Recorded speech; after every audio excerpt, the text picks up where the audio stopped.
140 কোটি লোকের জন্যে ভোট অধিকার যাত্রা করে, 140 কোটি লোকের জন্যে যে ভারত জোড়ো ন্যায় যাত্রা করে, যে 140 কোটি লোকের ভোটাধিকারের জন্যে সারা বিশ্বের সাংবাদিকদের ডেকে সর্ববৃহৎ নথিপত্র সমেত সাংবাদিক সম্মেলন করে।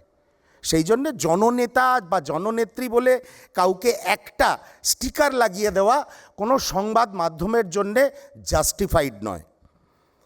উনি স্যারের বিরোধিতা করছেন। দেখুন, একটা কথা পরিষ্কার করে বলি, জাতীয় কংগ্রেস স্পেশাল ইনসেন্টিভ রিভিশনের বিরোধী নয়, কিন্তু যে প্রক্রিয়াতে এসআইআর পশ্চিমবঙ্গে নির্বাচন কমিশন এবং ভারতীয় জনতা পার্টির শাখা সংগঠন নির্বাচন কমিশন লাগু করেছে তার আমরা নিশ্চয়ই বিরোধী।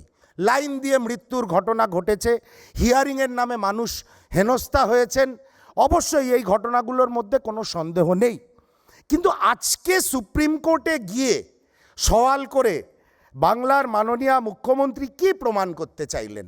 যখন এসআইআর শুরু হয়েছিল, যখন মাননীয় রাহুল গান্ধী লোকসভায় বিরোধী দলনেতা সরব হয়েছিলেন এই এসআইআরের বিরুদ্ধে, সারা ভারতবর্ষ জুড়ে আন্দোলন করছিলেন, তখন মমতা বন্দ্যোপাধ্যায়কে কিঞ্চিত একটু কম আওয়াজ তুলতে দেখা গেছিল। আজকে এসআইআর প্রক্রিয়া শেষ লগ্নে এসে 2026-এর ভোটের দিকে তাকিয়ে উনি এখন রোড শো করতে শুরু করলেন দিল্লির রাজপথে। উনিও জানেন এটা ফ্রুটলেস।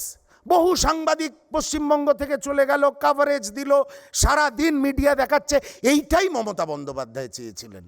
উনিও জানেন এটা একটা ফ্রুটলেস ভিজিট। গেলাম সুপ্রিম কোর্টে, আমি একজন মুখ্যমন্ত্রী, দু কথা বলার সুযোগ পেলাম, সেটা আইনত না বেআইনি সেটা সময় বলবে। বহু বিশ্লেষক রয়েছে, উনি গেছেন, ওনার সাংবিধানিক অধিকার আছে মানুষের জন্য বলার, উনি বাংলার মুখ্যমন্ত্রী, এই অবধি সব ঠিক আছে।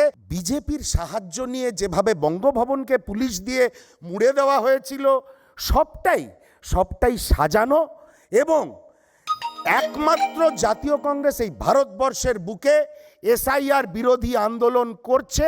আগামী দিনেও নির্বাচন কমিশন এই জ্ঞানেশ কুমারের নেতৃত্বে, প্রণয়দাদের বি টিম জ্ঞানেশ কুমারের নেতৃত্বে মানুষের ওপরে যদি গণতান্ত্রিক অত্যাচার হয়, যে প্রথম আওয়াজটা ভেসে উঠবে সেটা হচ্ছে রাহুল গান্ধী। আর জনগণকে দিগ্ভ্রান্ত এবং বিভ্রান্ত করার চেষ্টা যে এই বাংলার মুখ্যমন্ত্রী করছেন, যে না আমিও এসআইআর বিরোধী, সেটা একদম সত্য কথা নয়, একদম সত্য কথা নয়। এসআইআর উনি বলেছিলেন হতে দেব না বাংলার মাটিতে, উনি হতে দিয়েছেন।